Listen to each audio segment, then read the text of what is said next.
Jacob Suggs, aka Lightspeed Skipper. He is a suspected fraud who is faking his channel growth. And why would he do this, you might ask? The result of being such a fraud is plain to see. His channel is now at 30.8 thousand subscribers. And with a following that looks this large, companies such as Hey Saber are willing to send him free items so he can promote them to his audience. But this has only highlighted how much of a fraud he truly is. He was given a code to promote, so if you wanted to buy a saber using that promotion code, you'll get 5% off apparently. I don't doubt for a second that they will notice that barely anyone uses that code because barely anyone actually watches his videos because most of his subscribers are faked. And the views on his video promoting this free saber are kind of interesting. If we take a look at this video, I finally found this lightsaber 20 years later. In 2 months, it's gotten 2,000 views, despite his channel having 30,000 subscribers. For someone who has such amazing channel growth in such a short amount of time, it's weird that his videos don't get more views. But 2,000 in 2 months, just remember that. Because his most recent video about this free saber he got has over 1,000 views and it was uploaded a day ago. And the video prior to that was uploaded 7 days ago has 1.9 thousand views. That video has almost the same amount of views, but it was uploaded a week ago and it was about something people care more about, which is a new Star Wars trilogy. And it is a 3-minute video. Some people have suspected that he buys views on his videos, and this does look a little suspicious to me. And I suspect that he has artificially increased the amount of views his most recent video has gotten because it is technically a sponsored video. He's promoting an item he got for free, and he wants this company to see that view count and think it was actually worth it. And this is why he fakes subs, to get sponsors, to get free items. That's the same with KK Katan. These soy boys want to be big shots. They want to get invited to Star Wars premieres. They want to be given Disney access. But it gets worse for Jacob. I have captured multiple tweets that he has made in the past. And there has been something going on Twitter recently that I thought was pretty funny, considering the kind of stuff he does. Calling out OG Star Wars for accurately saying that Andor doesn't have the essence of Star Wars. Jacob says, "Every day OG Star Wars wakes up and finds something or someone on this app to get mad about and argue with all day. She acts so hard to be the smartest person in the room, when in reality she is obviously the dumbest. Insane to believe her entire account isn't satire." The lack of self-awareness from these Disney shills is fucking hilarious. Jacob saying other people's accounts are satire is amazing considering the kind of stuff he says about Star Wars. Rey and Kylo Ren's duel from The Rise of Skywalker is still easily one of my favorite lightsaber duels in all of Star Wars. Love the choreography and camera work here, with the duel itself being both visually stunning and thematically poetic. Nothing too crazy. I mean, the fact that he thinks this is the best duel in Star Wars, he can go fuck himself. But he loves using this word thematically when he talks about Star Wars. Stories inspired by Seven Samurai are obviously thematically perfect for something like Star Wars. But it's kind of funny how an episode of Clone Wars and an episode of The Mandalorian are both narratively identical. Yeah, it's almost like Dave Filoni is an unoriginal hack. Remember what I said about the shills lacking self-awareness? If he wasn't a Disney shill, I could take this as him possibly shitting on Dave Filoni, but he doesn't really see the problem with what he's highlighting here. The Battle of Crate from The Last Jedi still remains one of the most visually appealing and thematically strong final acts in all of Star Wars. I'll never forget seeing this in theaters. It was truly astounding and breathtaking. This isn't just my favorite duel in the sequel trilogy. It's my favorite duel in the entire Star Wars saga. So thematically poetic and impactful. Still gives me goosebumps to this day. What a bitch. Regardless of what you might think of the film itself, you at the very least have to commend Daisy Ridley for her performance. She carries the entire film both narratively and thematically. What does he even mean by that? That's a lot for anyone, let alone just one actor, but she absolutely pulled it off. And he's serious, by the way. This sounds like satire, but it isn't. It's genuine. The sequel trilogy works together to form a thematically and narratively cohesive story that's on par with, or perhaps sometimes better than, the original trilogy. What the fuck are you even talking about, Jacob? Bro is fucking retarded. And he has the gall to call other people dumb? What a little bitch. There's absolutely nothing narratively cohesive about the sequel trilogy. And thematically cohesive? What are you talking about, Jacob? Do you even know what this fucking word means? And saying it's on par or even better than the original trilogy? That is only something a Disney shill and a fake Star Wars fan would ever think. And I've only heard this secondhand, so I can't confirm if it's true, but I wouldn't be surprised if it is.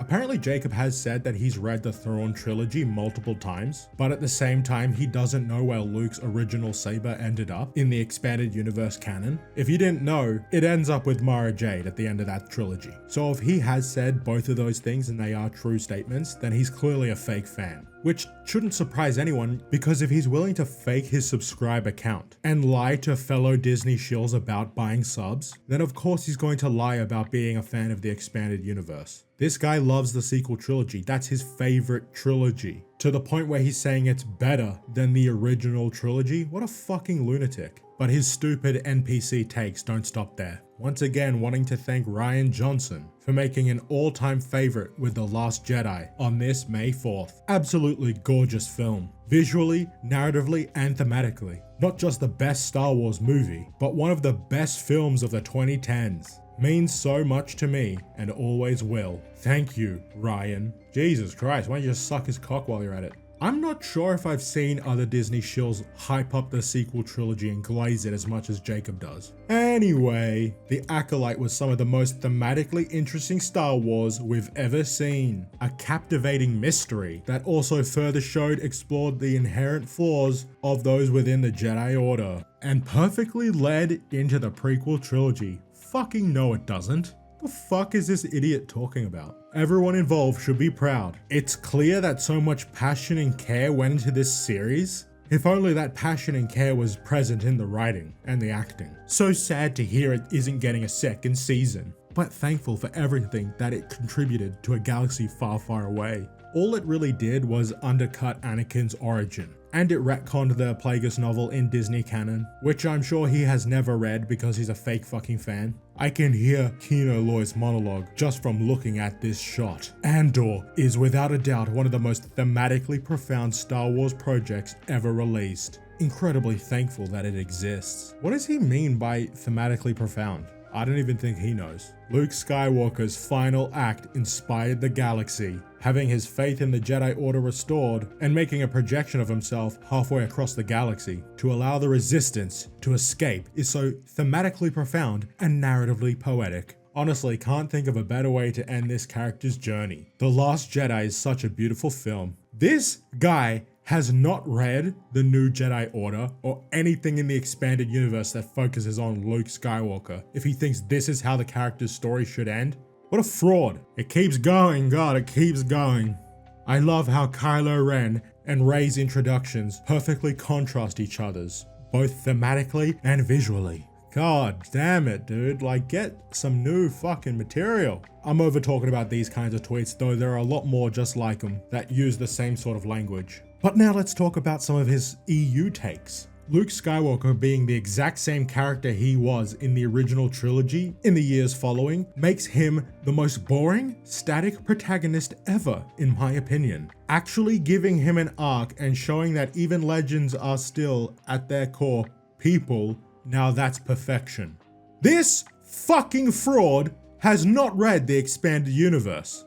Is anyone surprised? Is anyone gonna argue that? Look what he says here. I'm fully expecting some hate for saying this, but the way The Mandalorian and other shows have hinted at the subtly developed Palpatine's resurrection is really interesting. A lot more fleshed out and flows way better than it ever was in Legends. And if we go back to him saying that Luke in the expanded universe is the exact same character he was in the original trilogy, coupled with what he just said about Palpatine's return, proves that he has not read the expanded universe. He has not read the Thrawn trilogy, he has not read Dark Empire, he has not read the New Jedi Order, and he clearly hasn't read The Hand of Thrawn because it highlights his flaws. It goes into the decisions he's made in the past and his development as a Jedi Master. as well as the fallout of him wielding the dark side as a result of what happens in Dark Empire. The idea that he is at all the same as he was in the original trilogy, that is only something someone would say if they've never read the expanded universe. And if we just go back to his favorite trilogy, the sequels, you know how I would describe Han Solo in that? A sad attempt at making him feel like Han Solo in the original trilogy.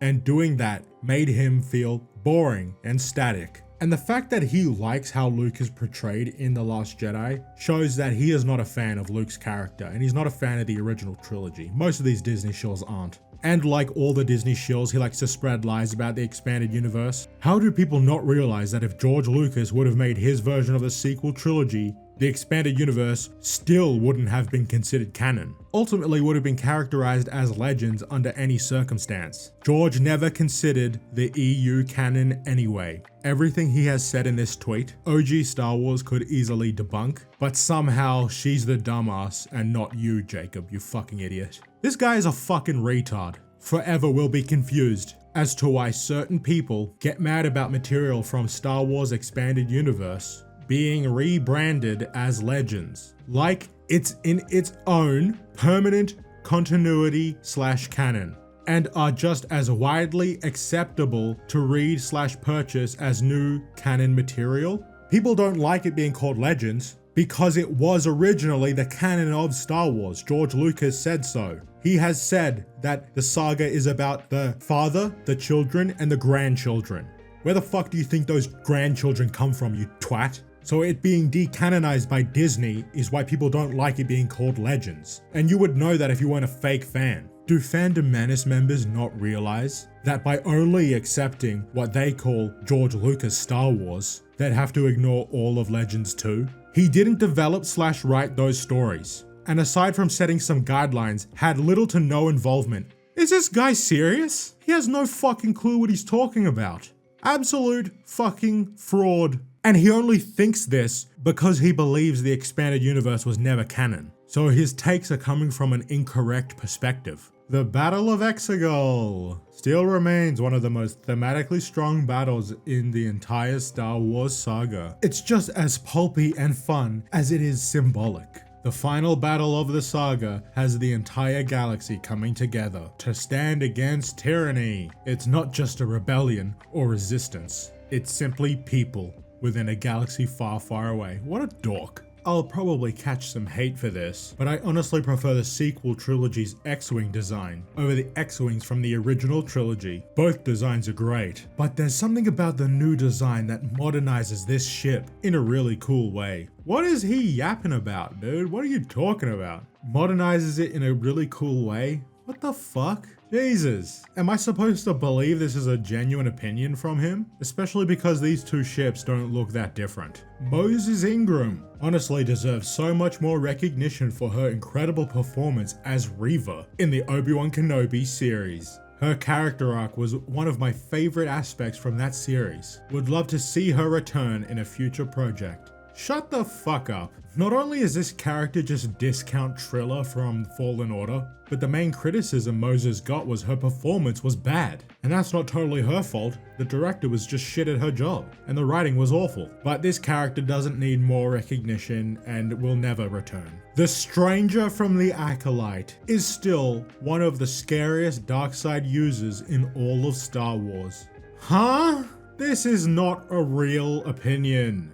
Why is he saying this sort of stuff? I'll tell you why. Because he's a fucking shill and a fake fan who's never read any of the expanded universe and doesn't like the original trilogy or the prequels. I wouldn't be surprised if he said something very similar to this about Snoke, just completely ignoring Sidious. You want to see how much of a fucking liar he is? Honestly, have had a massive urge to rewatch Rogue One again recently. Partially because of how much I love Andor, but also because I find this film specifically severely overlooked these days when discussing Star Wars online. Severely overlooked, you say? Very interesting. Has he said anything else about Rogue One? Oh, he has. Rogue One will always be one of the most visually stunning Star Wars films. Greg Fraser's cinematography is nothing short of excellent. That combined with Gareth Edwards' sense of scale is something that has yet to be matched by any other Star Wars project. What kind words. I love Rogue One, but this moment from The Last Jedi is better than that entire movie. Well, there it is, folks.